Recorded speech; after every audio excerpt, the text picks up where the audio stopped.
We rolling, huh? We live?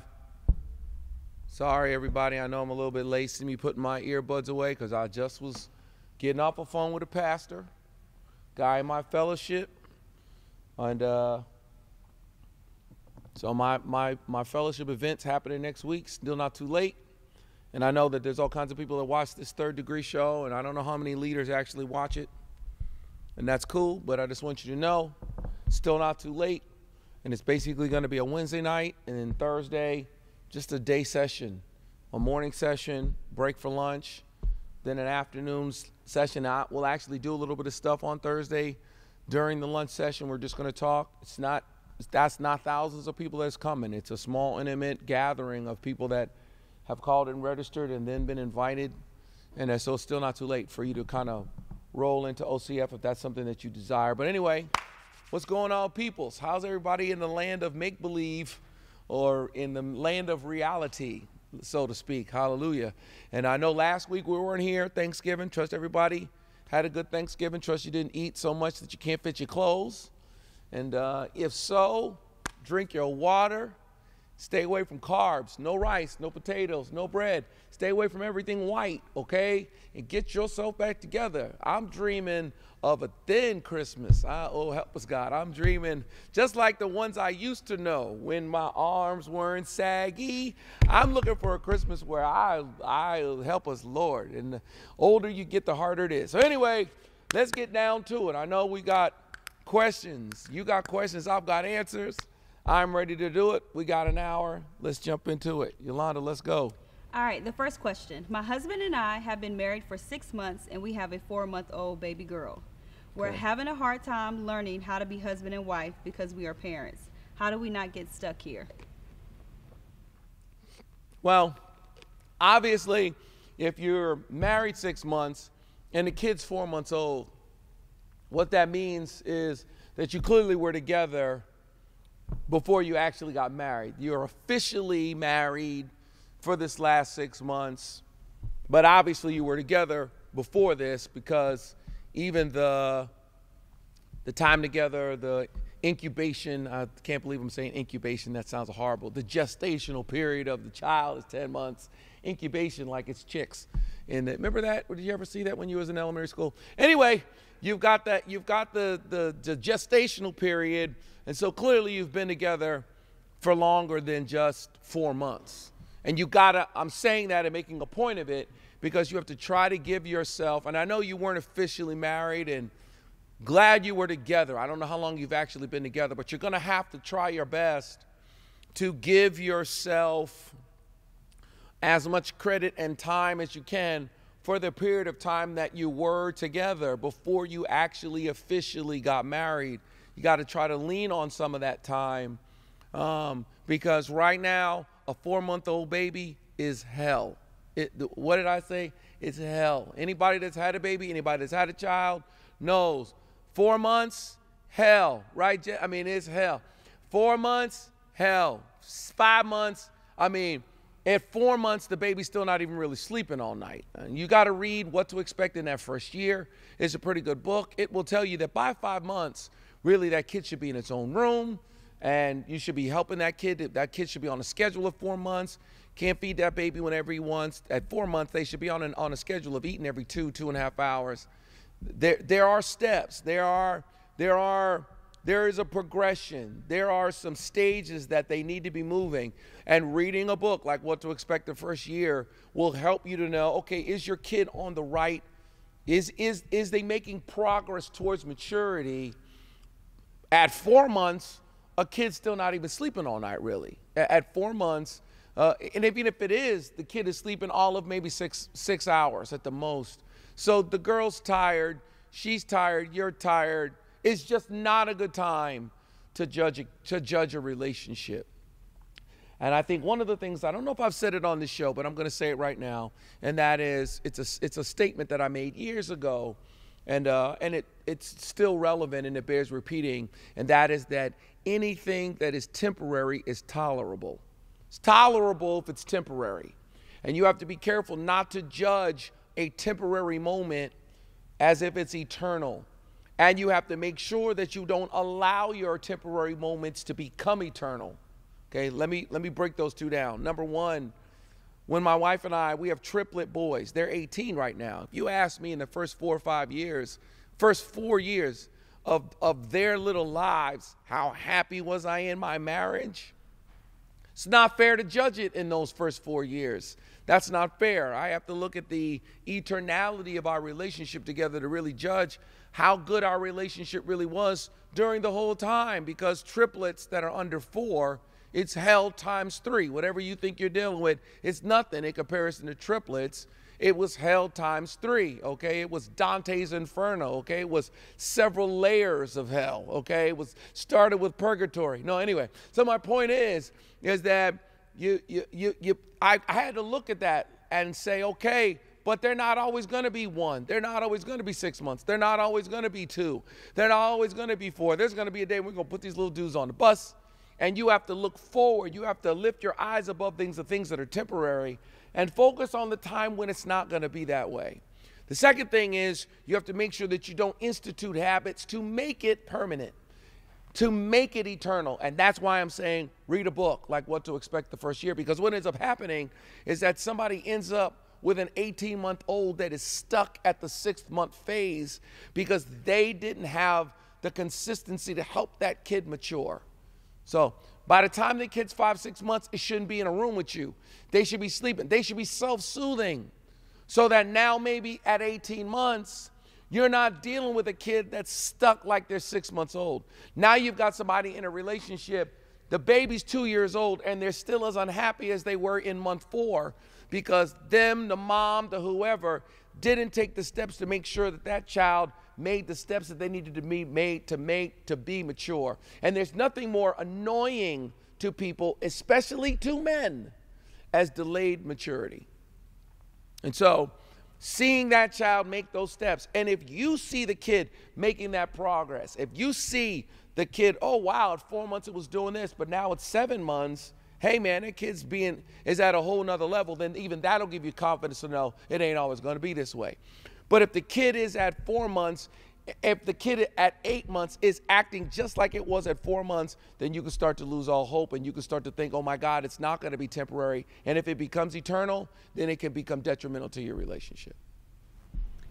All right, next question. Pastor Andy, I'm from Chicago and 50 plus. Is it wrong to sign up on a dating website to meet a mate? I'm going to tell you right now, I've been getting this question a lot. I'm saying it more and more. And of course, I don't have to just answer relationship questions. Of course, I'm down to do it. And 90% of the questions that come in are relationship questions. So I'm excited. I'm down. Great. Awesome. Bring it on. But I've been asked this question a lot, and I'm giving a similar answer to it. And that is that at this point, I think I read a statistic that said either 1 in 4 couples is meeting through some kind of dating site. 1 in 4 couples is meeting through some kind of internet connection at some point. At this point now, 1 in 4. 1 in 4 couples who are getting married met through social media, through a dating site, or through some kind of connection online.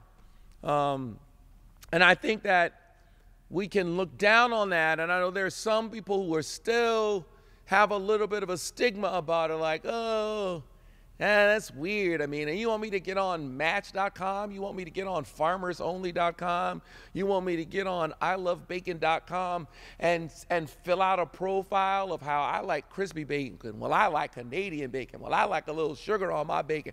I like to sprinkle a little maple syrup on my bacon. You want me to fill out this profile? And I know that there are some people that still look at it with a little bit of a stigma. I was talking to my daughter and some of her friends. One of my daughters is single. Her and her little cute little friends are all single.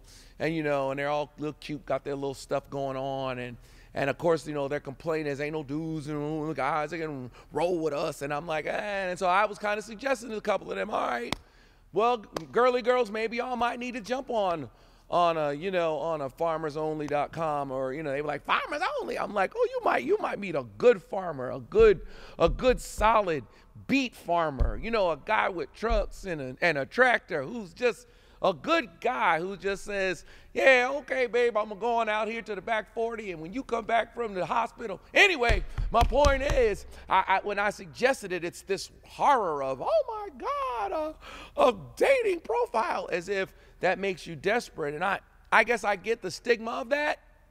If you're over 50, look, you ain't got no time to waste. This person said they over 50, right?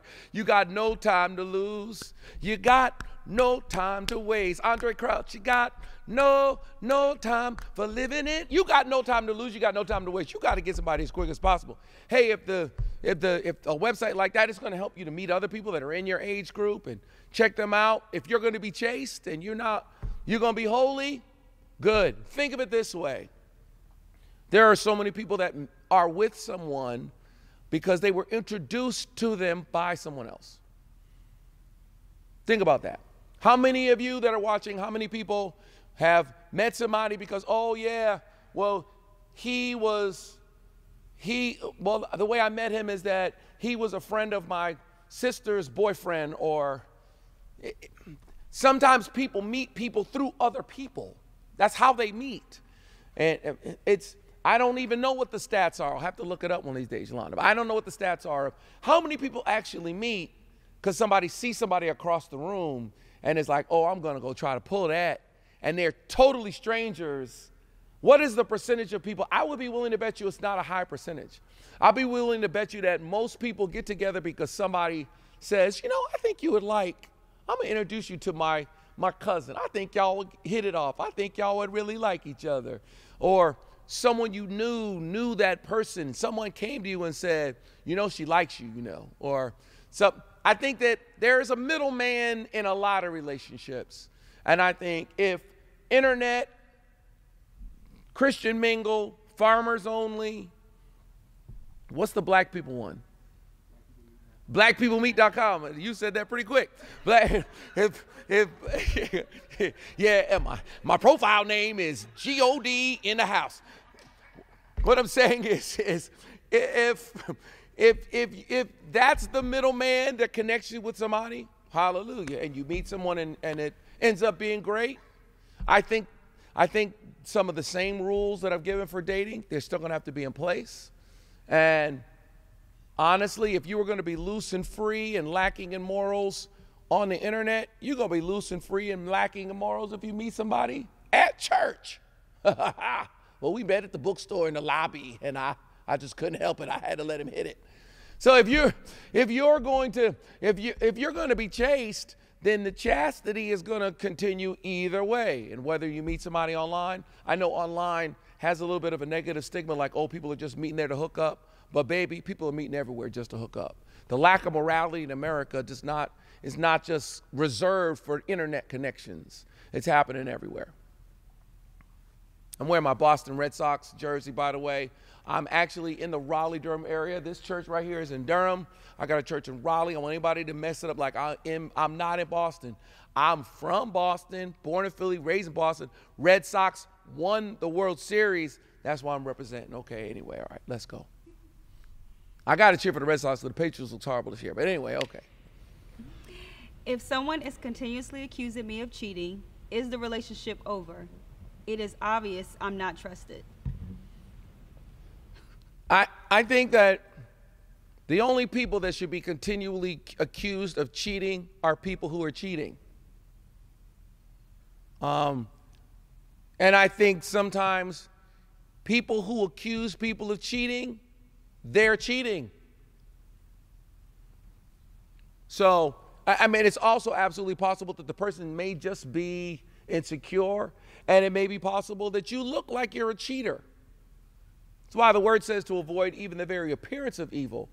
And I don't know if I've said this on the show. I know I've said it from the pulpit. You can look holy and be holy. That's the best thing. You look faithful and you are faithful. You can look faithful, not be faithful. You can look faithful, not be faithful. You can look unfaithful and you're faithful, and then you can not look faithful and not be faithful. So maybe you are faithful, but you don't look like it. That's possible, that you're appearing to be flirtatious. You're appearing to be interested. Your head turns real easy. And if this is a guy, I don't know if this is, I can only assume this is a guy asking this question. If you're a guy that's being accused of it by a woman that you're in a consistent relationship with, you might need to do it, and you're not cheating, you're being faithful, then you might need to do a better job of getting her to see how much you appreciate her and complimenting her more, and find out what her love language is and start to scratch it. I would contend that everybody has an itch. And if you scratch their itch, they should be good. If they're itchy all over their body and they're itchy 24 hours a day, they need some lotion. You got to get away from them. But if they've got a scratch that you can itch, maybe you're not itching. Maybe you're not scratching her itch. Maybe she feels insecure because you're always complimenting. You're always talking about other women. You're always looking at other people. You're not doing those things to make her feel confident. My wife is super confident, and part of it is just who she is, and she's always been confident, and she's fine, so that helps, but she's always been confident. But I think another part of it is that I knew that we were going to get to this point. I knew that I believed that I would get to a point where I would have a large church or have a big ministry or have a ministry, because having a big ministry is not always what it's cracked up to be.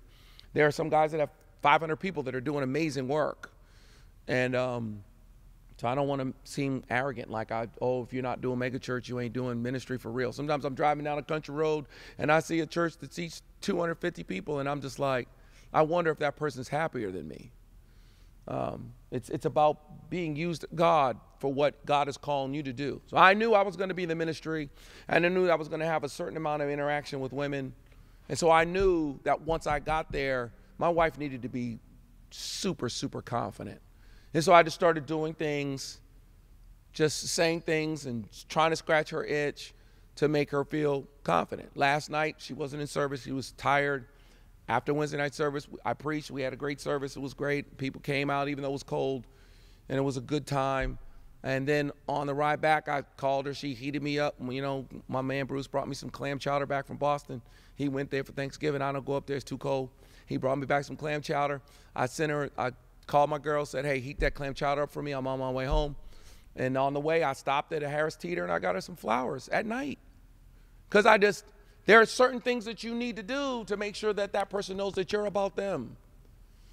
So that may be a factor in it. Or they may be unfaithful, and they think you're cheating because they're cheating. Sometimes people have a tendency to judge you based on who they are. If you hear people talk about me, let me say something in my own defense. The only person you should ever hear talk about me and you believe is anybody that knows me. That's close. Anybody out there in the ether world who says something about me, unless they know me, unless they were here, unless they spent some time with me, you can't believe them. Whenever someone judges you and they don't know you, they're talking about them. They're talking about themselves. They're talking about what they would do if they were in your position. Sometimes we have a tendency to judge people based on ourselves. But it also could be, I don't want to totally dismiss the possibility that you may not appear to be faithful. And if you have a bad appearance issue, then you have to deal with that, especially if you are faithful.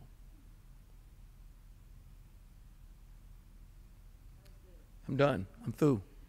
I'm sticking to this 5 minutes as best I can. I don't know. Maybe it's because Morgan ain't here. You're doing good.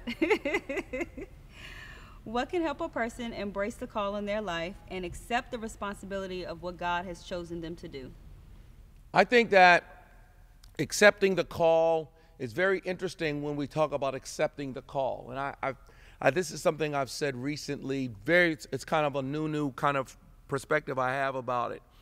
And I have a tendency to be very generationally aware. And if you watch the show or you hear me, you get it that I am generationally aware. I think I'm generationally aware because I'm an Xer, and I'm sandwiched between these two giant generations. You know, you got 75 million boomers, 50 million Xers. That's a big drop off. 79 million millennials. So I have to be aware of both of these giant generations. Because I'm sandwiched in between them. And one of the things that's so interesting to me just about the kingdom and the ministry and the world right now is how there are so many boomers that we know so well. So many of the men of God and women of God that we know really well, they're boomers. And now all of a sudden, a lot of the new guys that we're starting to know really well, like Furtick and Judah Smith and these guys, they're all millennials. And the Xers are kind of like, okay, well, hello, where are we getting skipped over? But we're not. We have a call.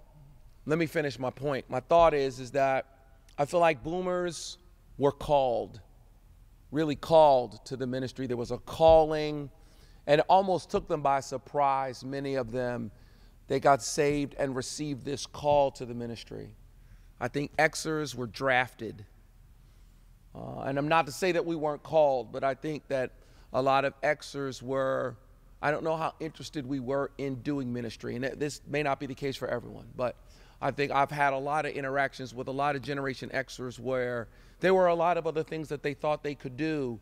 And really, it was more of a drafting into the ministry to be, and we're totally excited to be in it, but we're more drafted than called, even though we are called. And then I feel like millennials, it's like they've enlisted.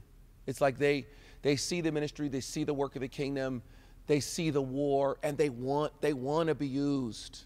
And I'm not saying we don't all want to be used, but there's a desire that they have to be used. I think inevitably God is sovereign, and you can only run from your call but for so long. And if the Lord really, really wants to use you, then he will use you. And he will use you either as an example of what it means to be successful, or he'll use you as an example of what it means to be unsuccessful. If there really, really is a call of God on your life, then you'll have a Jonah moment. And you will have no choice but to serve him. I think accepting the call, a lot of it for me, I'll just speak for me, I think fully accepting my call came when I found a man of God that I could relate to that made me say, okay, I can do that. That's why Paul says the things you have learned or received or heard or seen in me, put them into practice, and the God of peace will be with you. No knock against any of the other guys that I had seen before that. I'm not knocking them. I got nothing negative to say about them. But I hadn't really met anyone yet that made me, even at 15, 16, 17, I hadn't really met anyone that made me say, you know what? Now I could be I could be a pastor like that. The guys I had seen being pastors before that, I just was like, yeah, I can't do that. Sometimes I think the accepting the call is based on the model that you're following, what you've seen. And if you're looking at somebody in a room with 25 people for 25 years, and you're thinking that that's what it means to be called, and you're thinking, yeah, I just don't know if I've got it to do that. I don't know if I can preach to the same 25 people for 25 years. I think that doesn't necessarily mean you're not called, and I'm not knocking them, but it doesn't necessarily mean you're not called. It just may mean that you're not called to that. And so when you think about accepting a call, you're thinking about accepting a call to a model of ministry that you have seen. There's going to be sacrifice at every level. There's going to be pain at every level. There's going to be challenges at every level. But I think that finding someone that you're like, now that's what I'm talking about, will help you to accept the call. Took me 5 minutes to give the answer. What is the most difficult part of being a leader of a church? I think when we're talking about being a leader of a church, it's very different than being the senior pastor of a church. It sounds to me like the question is senior pastor, so I'll answer it in a senior pastor way. To me, the greatest challenge of being a senior pastor is that you are, especially within the black church, I think that this is a little bit different with white church, but within the African American church, within the African American community, and even some, because it's unfair to just separate white churches as white churches and black churches, because there are some white churches that are structured differently, and there are some black churches that are structured differently. And you've got kind of churches, white churches especially, that are coming out of a Southern Baptist kind of a field that have a different structure than white churches that are coming out of an Assemblies of God kind of Pentecostal field. But my point is that I think that the greatest challenge of being a senior pastor in an African American church is that you have to be responsible for being the CEO of the product, and you have to be the product at the same time. Now, I understand that the product is Jesus' kingdom, and I get that.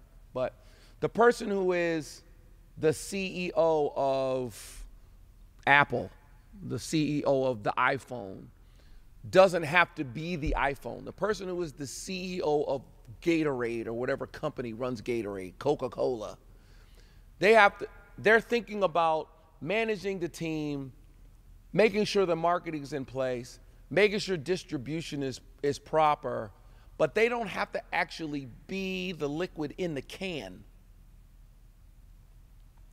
Whereas there's a responsibility on me and on senior pastors to be responsible fiscally, to raise money, to be like this, almost to be like an owner and a player. LeBron James just has to be a player right now. All he has to do is be a player. And if he didn't want to play in Cleveland anymore, he can go play in Miami and just be a player. He doesn't have to think about box seats. He doesn't have to think about season ticket holders. He doesn't have to think about T-shirts on every chair. He doesn't have to think about how to get the Heat billboards up. All he has to do is show up on that court and play. Whereas a senior pastor has to play and then has to meet with the skybox people and raise the. LeBron James went to LA. He doesn't have to build the arena. They're building a new arena in Golden State. Right now, that Oracle Arena is their last year playing in it. Believe me, Steph Curry and Kevin Durant and Draymond Green and Klay Thompson are not thinking at all about any of the challenges of building that arena. All they got to do is get on the court and ball. Whereas I'm expected to show up here Sunday and ball, and also this Sunday, I'm talking about vision. I got to get people to have confidence to give. I got to be the owner and the player at the same time. That's a challenge. For me, that's the greatest challenge. Now, some people may feel like, oh, that's nothing, that's easy. So they may have a different answer than me. But I think that there's a uniqueness. I think it's a part of one of the things that makes being a pastor unique, is that there is an artistic performance aspect of it, but there still is a corporate requirement that's connected to it. My wife and I recently saw the movie A Star is Born. And it's just interesting how broken and frail artists are, but it's okay, because all they have to do is just get on stage and perform. And they've got all these other people that handle everything else. As a senior pastor, a part of the reason why people will join this church is not just because I'm gifted and anointed, but because I also am responsible. Now, I don't know how big a church I'd have if I was an alcoholic and a drug addict. Whereas you can have an artist who's an alcoholic and a drug addict, and as long as they get on that stage and play and sing and make you feel happy, that's great.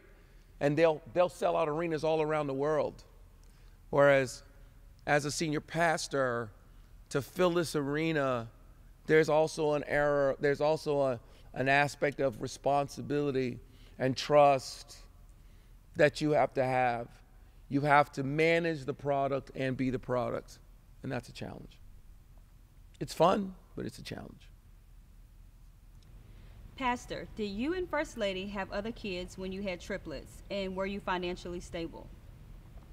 We did have other children when we had triplets. The boys are the babies. They're 18. We have 2 other daughters. Financial stability is in the eye of the beholder. Nobody is financially stable. Nobody is. Just get it in your head that nobody is financially stable. If you get that in your head, then you'll be fine. You might be looking at me thinking, Pastor Andy, you're financially stable. No, I'm not. No, I am not. I am not financially stable. I mean, I'm stable, but how stable am I? When hurricanes are blowing through, I'm like, Lord, don't let this building blow up. If this building got knocked down, guys, think about it. If this building got knocked down, where are we going to meet? Where are we going to get all these people to meet together? Where are we going? How stable is anyone financially? They saying Bill Cosby's in How the heck is Bill Cosby? I just don't believe the hype. I'm like, there's no way Bill Cosby is in, like, he can't be in financial trouble. He can't. He was the, I mean, come on, give me a break. How can he be in financial difficulty? Is that even possible? Even with his legal fees. I don't know where you are on Dr. Cosby, but I'm just saying, I'm talking about financial stability. It's in the eye of the beholder. I don't know if you're ever going to be stable enough to have children. And quite honestly, from my perspective, the time to have them is when you're broke. Because when they're babies, they don't know. They have no idea that you're broke when they're 3. They don't know you're broke until they're like 15. Where they start being like, are we broke? That's when they really get it. Honestly, they are in a deluded state until they're about maybe 8 or 9, especially if you don't treat them like adults and don't tell them all your business. If you keep them children and don't let them see too much adult stuff and see people raise their kids wrong, and now you got some little 9-year-old kid with a cigarette habit because he's got so much pressure from the rent. It's ridiculous. It's not how you're supposed to raise children. Some little 9-year-old's now supposed to be smacking a pack of cigarettes because he's trying to figure out, I don't know how my mom's going to make the rent this month. That's ridiculous. There's no way you should raise a child like that. Let a child be a child. So honestly, I mean, when I started World Overcomers, my daughter was 5. No, my daughter was 7. My boys were 2. I was working at Neal Middle School. I mean, I had decreased. I had left from a mega church making good to, I had decreased to increase. If there was ever a time to do it, it was when they were little. Because what do they know? I stuck them all in one room. The 3 boys in one room together. They're like, we could do it. Yep, y'all are all in a room. They didn't need separate rooms till much, much later. They wanted to be together. I don't know. I mean, I think that it's one of the blessings and the cursings of the millennial generation is that you guys overplan. There's a positive to planning, but there's a blessing in chaos. And it takes an extra to tell you that. You can't plan everything. And you know, one of the things I've seen is a great evil under the sun. I've seen millennials that have so tried to plan having a baby so much that when they finally decide to have one, all of a sudden they can't get pregnant. It's almost like there's pressure.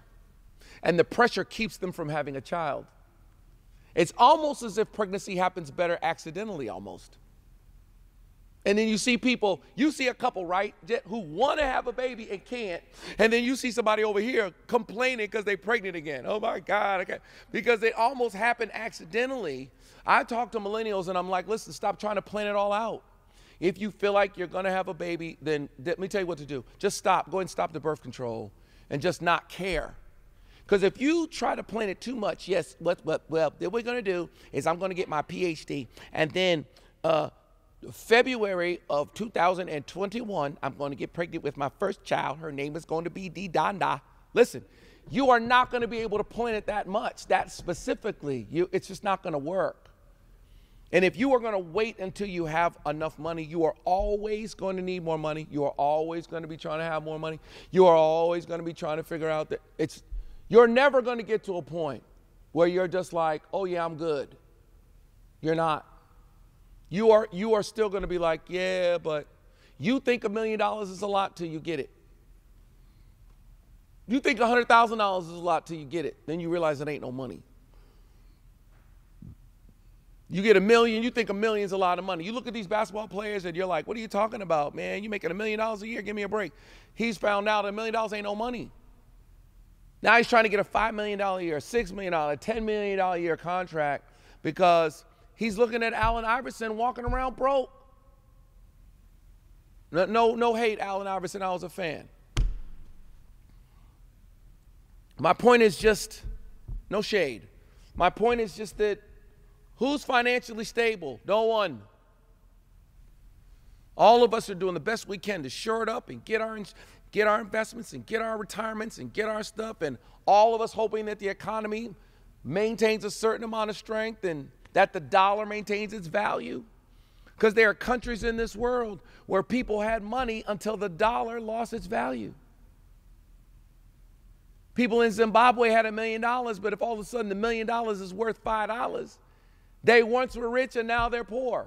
I'm only saying it to help you with your mindset to understand that financial stability is in the eye of the beholder. You can't make life decisions like that based on something that's as temporary as financial stability. It's never the right time to get married. The right time to get married is when you say it's the right time. Oh, well, we're going to wait till we get more money. That's a mistake. You're always going to need more money. The right time to get married is when you meet the person, you think they're perfect, they think you're perfect, you love each other, you accept each other's faults. You're thinking, oh my God, let's start our lives together. Start your life together. You'll make more money, you'll be all right. Money will work it out. So, well, we don't have enough money to have my dream wedding. Then don't have the dream wedding, have the best wedding you can. Get a tent, okay, and have some barbecue and spend it on put some money forward towards a house and be smart. Stop trying to be a princess. Walk down with your tiara and $30,000. It's insane. It's insane. I would never spend more than 10. 5 of that would be the dress. And 3 of that would, but my point is you're always going to need more money. And really, kids are cheap. They're cheap the first 5-6 years. Now, I know daycare and that kind of stuff, but still, they don't cost what they're going to cost when they're 10. You're getting off easy. You're getting off easy. Okay. That was a good question. I like that question. That one was really good. My fiancé passed recently. Any advice on moving forward through the pain of losing someone? Yeah, they say that, I'm sure this is all stuff you can look up online yourself. What are the 5 stages of grief? What is it? Anger, denial, bargaining, depression is one of them. I know it's anger. Maybe it's anger, depression, anger, denial, bargaining, depression, acceptance. Whatever. You're going to have to go through those 5 stages of grief. The minute you said I lost, losing someone is just an unimaginable. And I think that the best way to move forward from it is to understand that you are never going to be the same. And that's okay. You're changed. Anyone that's lost someone close to them, they're different. If you're watching and you've lost your mother, you're a different person after your mother passes than you are before she passes. And that's okay. Why are we so afraid of change? Why are we trying to get back to who I was? I'm just trying to get back to who I was before my mama passed. Well, that's a waste of energy. Accept who you are now that your mother's not with you. One of my best friends lost his daughter. One of my best friends, his daughter passed away. She was young, 12, 14 years old, something like that. She was young. He's never going to be the same again. His wife's never going to be the same again. I'm never going to be the same again. I went to the funeral. Somebody asked me, did I want to sit on the pulpit? I'm like, sit on the pulpit? No, man, I just want to sit. I'm going to sit right here. Do you want to say anything? I'm like, no, I'm too busy crying. Say something. Are you kidding? None of us will be the same. That's okay. Who are you going to be afterwards? You have to accept that. Well, I'm changed. Well, I'm different. And, well, what is it that's different about you? Well, I was engaged and, my fiance passed away and it changed me. And whoever new is going to love you will have to love the new you. And you have to love the new you. Stop trying to get back to where you were. That's not healthy. And that people end up in an unhealthy place because they don't want to deal with it. They don't want to come to grips with the fact that they're not the same, but you're not. It is the craziest thing in the world when people say to me, you've changed, Pastor Andy. Pastor Andy, you have changed. And I'm like, yeah, it's true. And I know people are saying it almost with a negative connotation, but change is not necessarily a bad thing. And you're right, I have changed. A lot has changed. I've gotten older. not as young as I used to be. My oldest daughter got married. She's got a couple of kids. I got people calling me Papa. That changes you. It's just different. You know, my boys are 18. My wife and I have been married for 25 years, 27 years. One of my friends in Jamaica got killed. You change. And there's nothing wrong with that. Accept it. Go through the stages. Talk to a counselor if you need to. Cry your tears. Don't get high. Deal with it. Don't mask it. Don't drink yourself into oblivion. Deal with it. Embrace it. Cry your tears. Weeping may endure for a night, but joy will come. Joy will come. If you hold out till morning, if you hold out, I know joy will come. Can't mask the pain. Accept it, embrace it. You're changed. You're different. You have a scar now. It'll heal, but it'll still be there. There's nothing wrong with that. It's a good thing. You're better. I know it doesn't seem like that now, but you'll be better for it. You'll be stronger for it.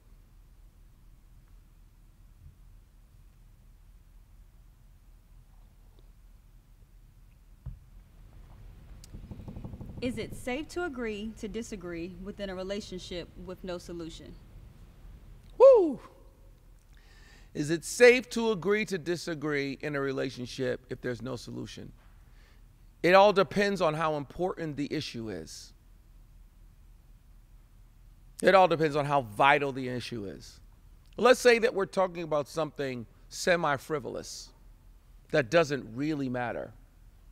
Like, say, someone that you like that he don't really like. Or someone that you like that she don't really like.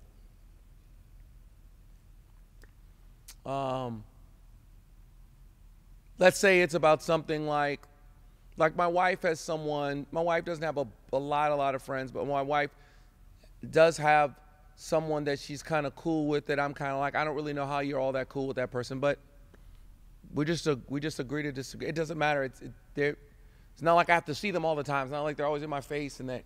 And I think that they even feel for me a little bit like I kind of am like, so they don't really want to be around me. So it's kind of okay. And it's been that way, vice versa in the past. There's people I've hung with, have been cool with, or we agree to disagree. I don't know. I'm a hunter. I'm having like the daggone hunting season of my life.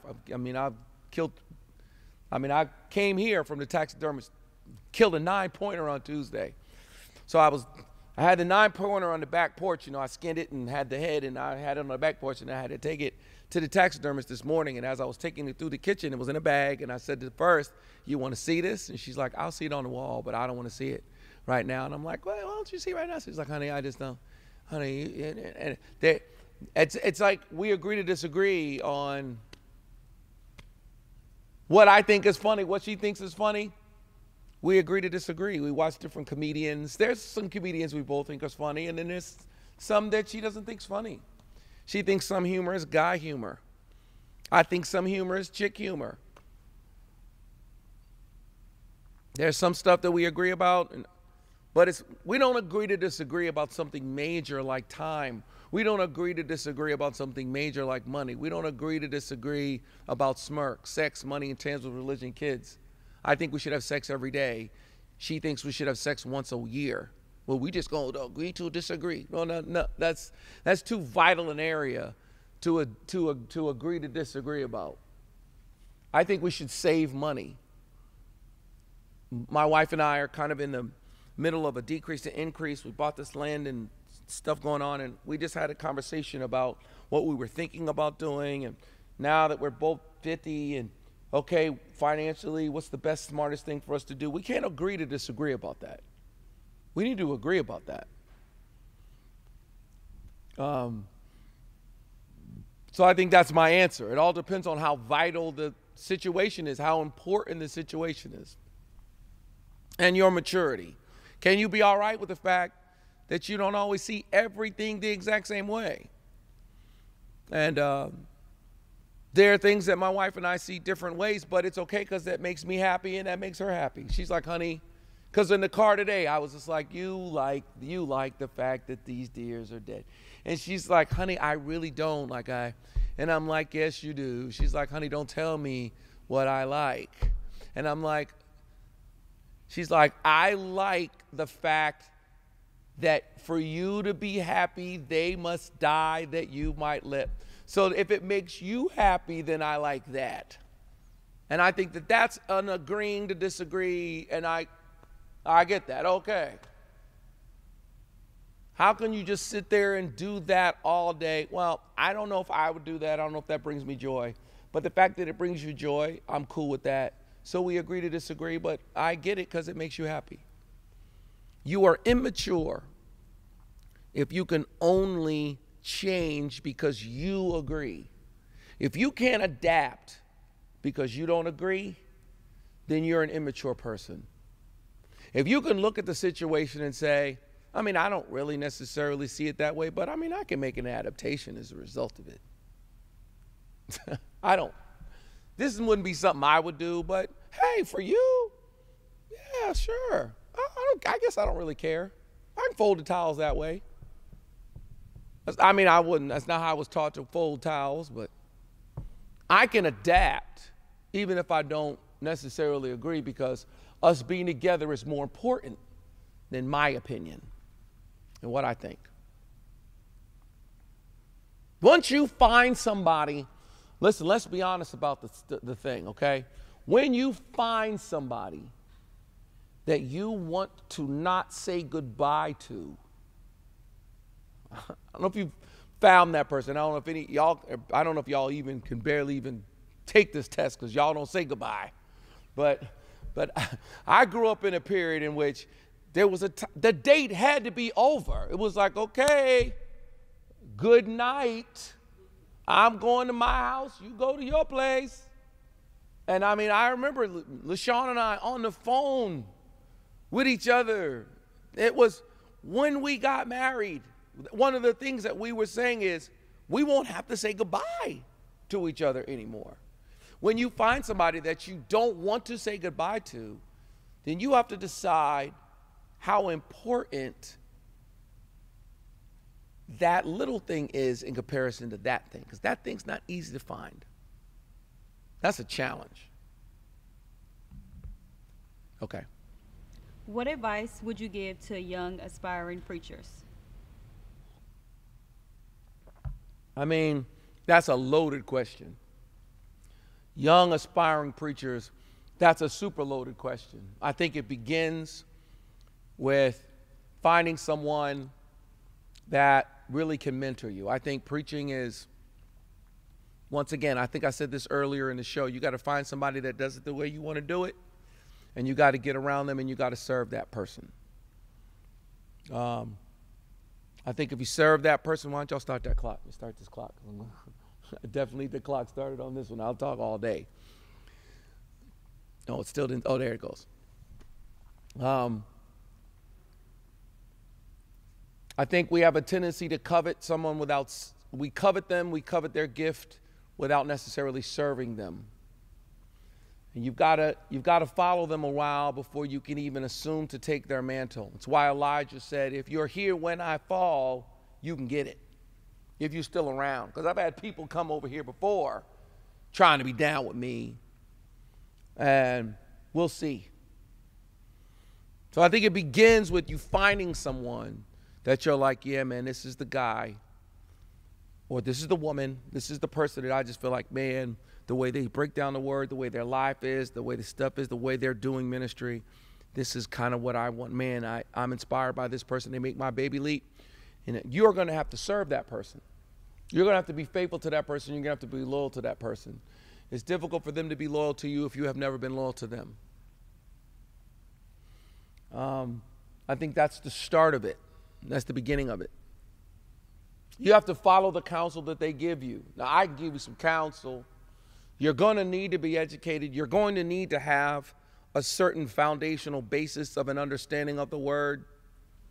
Because for young preachers, initially, nobody wants to hear what you have to say. You have to be careful watching someone like me, because at this point, 35 years preaching, 35 years in the ministry, 20 years almost in full-time ministry, 25 almost in full-time ministry. I don't know exactly what the number is. I'm at a point where I'm able to say, well, the reason why I'm able to do a show like this, I don't have a Bible, I'm not up here thumbing through scripture trying to only give biblical answers, is because as a result of what the Lord has graced me to be able to do or even become, I can say, all right, well, I'm saying this. But when you're young, nobody cares what you say. They want to know, what does the Word say? What does the Bible say? And if you think, oh, you're just going to look at me or look at someone who's on a whole nother level than me, someone who's really up there, and you're seeing them speak with an authority, that authority comes from the Word, that authority comes from their gift, but their authority also comes from their experience. And you're not going to have the same experience, you're not going to have the same authority as them unless you gain some experience. Even as anointed and as powerful as you may be, because the Word's anointed, your gift and your gift is anointed, but your experience and what you've been through is anointed. It's why we kind of give a bio or give a video introduction of a speaker, is because once you see what they've done, you're like, oh, okay, well, I'm going to hear this person. And so I think you need a good, strong, foundational understanding of the Word, because what you're going to need to do is tell me what Jesus said and not tell me what you think he said. Just tell me what he said. Don't tell me what you think Paul is saying. Just tell me what Paul is saying. Just explain what Paul is saying. And even for me, sometimes I get tired of the gray that is sometimes required of me, and I just want to get back. Last night, if you saw last night's message, or you were in the last message, or you want to go back and look at it on the street, it is just simply me saying, this is what Paul is saying to do. He's saying, stop lying. Put unwholesome talk away from your mouth. I'm just explaining what Paul is saying. It's not me saying it, it's Paul saying it.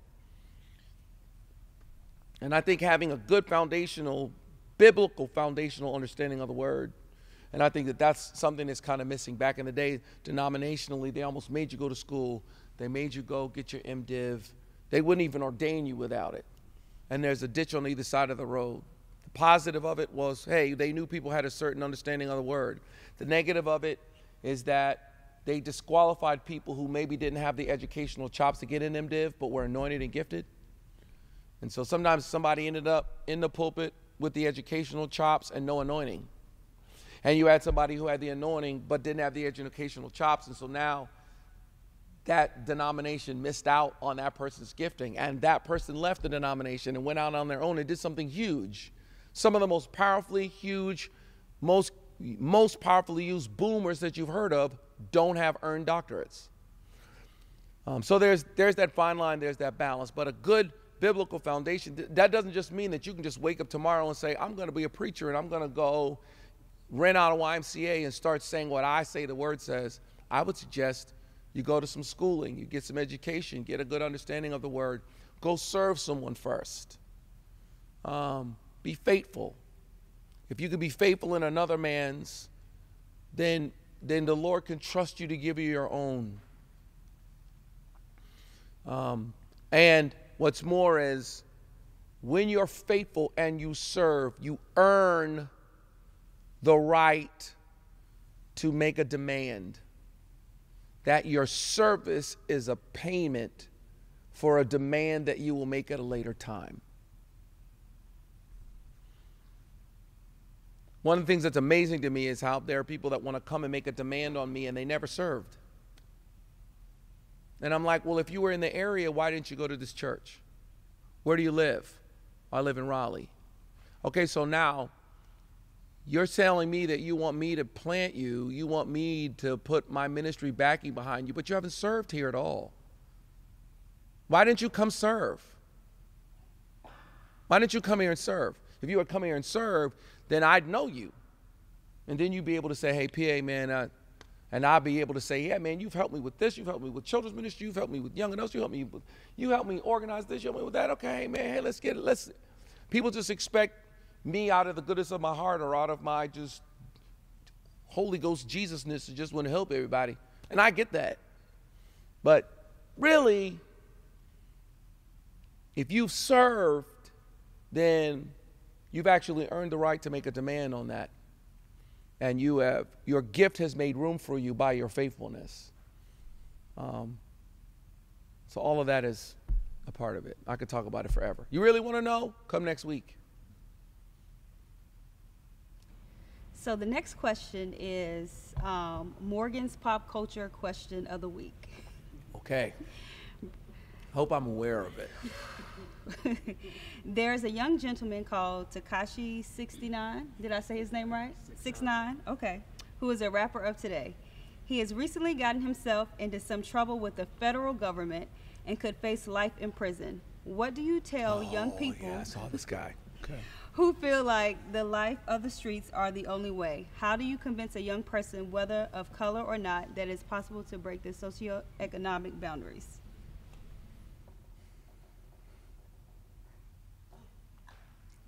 Such a loaded question. I think it's an excellent question. I think that, especially for African American people, but I think inner city people, I don't think it's fair just to say people of color. I think people that are in the inner city, I think that there are so many different factors in their growth or lack thereof.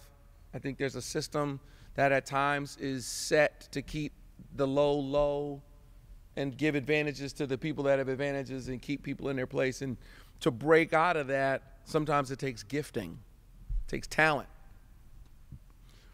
So the reason why we know about no shade on LeBron James, but we know about LeBron James because he's 6'9" and can run like a freight train. That's why we don't know if we know him without that gifting. And not saying he wasn't disciplined and didn't earn it, but there's a gift factor. And I think that we admire those people, and I'm not saying that they shouldn't be admired. They should be. But I think that we have a tendency to have these heroes, and sometimes those heroes are athletes, sometimes those heroes are entertainers. And unfortunately, for people of color, at times those heroes have been gangsters. And I don't even know how really gangsters they really were. I know when I saw the NWA movie, I realized how Ice Cube wasn't really a gangster. He knew how to write the raps to sound like one. But I mean, just being who I was, I straight thought that Ice Cube was like right out of the Crips or something. Like I really thought he got jumped into a gang or something. Like I really did. He just knew how to voice their sound. Even now, when I see Snoop Dogg doing commercials for Chubb Hub, whatever he's doing a commercial for now, whatever, I don't know if somebody's like, oh my God, Snoop Dogg done, he done sold all the way out, as if he was really shooting people. I don't know if when I was a kid, Cypress Hill, here is something you can't understand. Oh, I can just kill a man. I doubt if any of those dudes ever really killed anybody. But they knew how to voice that poetically. And we buy into that, and it takes us to another level. I think that the real answer is we need more fathers. I think we need men to stand up. I think we need men, particularly men of color, to be role models outside of just the entertainers. And I'm not knocking the entertainers, but I just think we need more. And I think that it's very easy for people to believe the hype and buy into the hype and find themselves in a situation that is extremely negative. I think there's a pressure on people of color to be a certain way without looking like a sellout. And I know even the conversations I have with my sons, I'm like, I get it, you're a young black man, but I need you to get a haircut and I need you to pull your pants up and I need you to look like you're not, I need you to look unshootable. And that still doesn't necessarily, don't mean nothing. I just read an article the other day about a guy who was an ex-military guy who got shot. So if you're a black man, you need prayer and angels around you. But still, no shade, but right now, if I was a black man, I don't know if I'd have long dreads. I don't know if I'd have tats all over my neck. I don't know if I'd have gold teeth in my mouth. I don't know. Not today. I just feel like it's too easy to shoot me looking like that. And should that be the judgment of it? No. You're exactly right. For every person that's like, you're right. The hours, yeah. Which means we got to get off. Who's this? That's Instagram, right?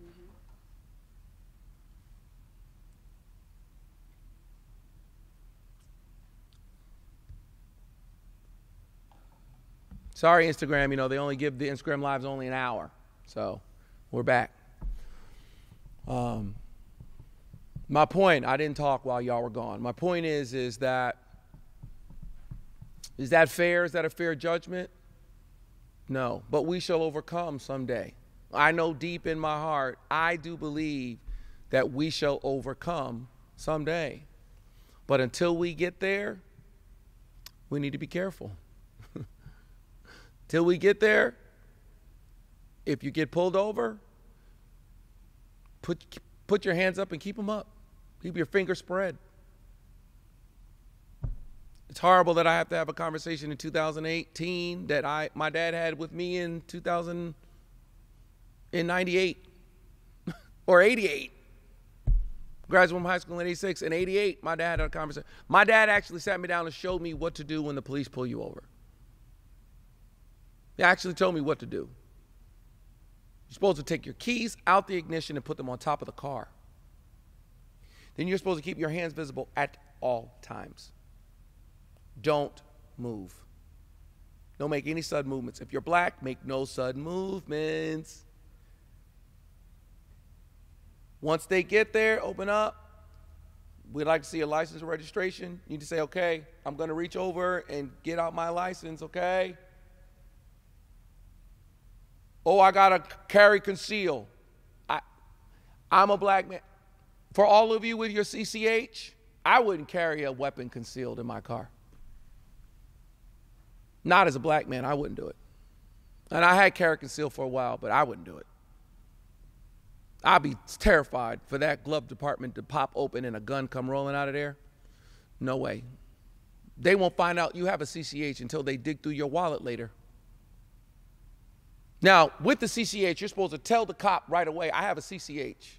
I have a carry concealed handgun license. I just want you to know that right now. You are supposed to have it on you at all times, but still, I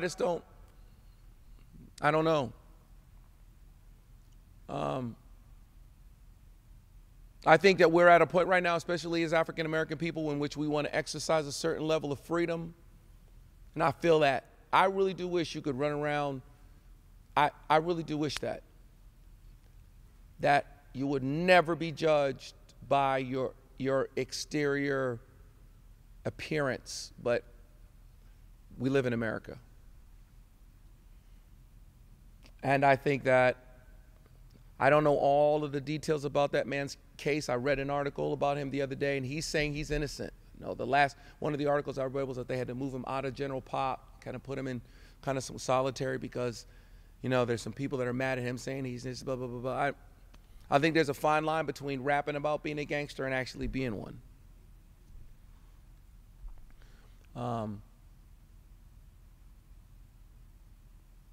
Just know that the path of the gangster is death and prison.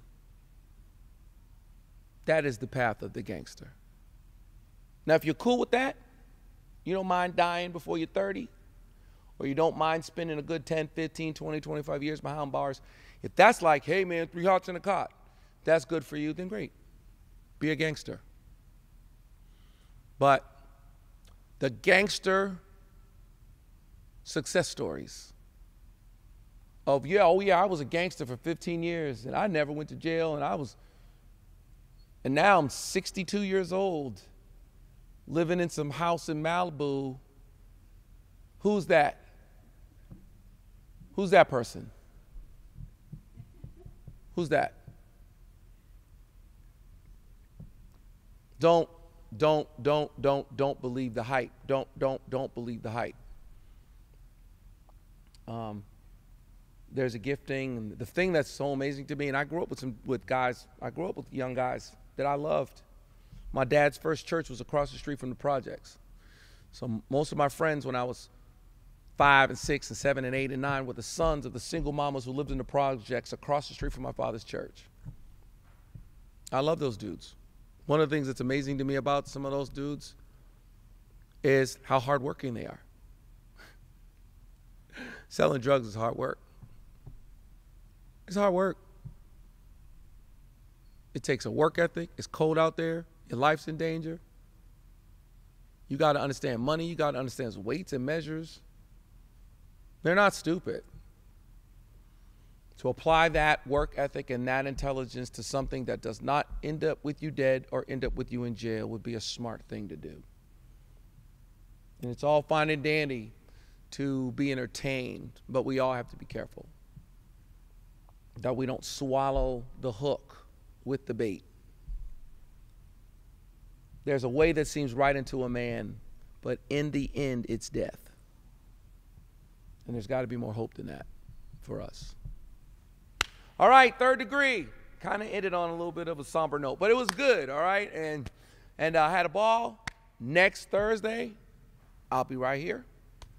And start thinking of your questions now. We had a lot of good non-relationship questions today, which is great. And peace out. Oh, next week is OCF. So I may end up doing something with them. Probably going to do something with them. That would be cool. We'll have some of them on the thing, and that'll be a good thing to do. Yeah. All right. Peace out, as they say in Canada.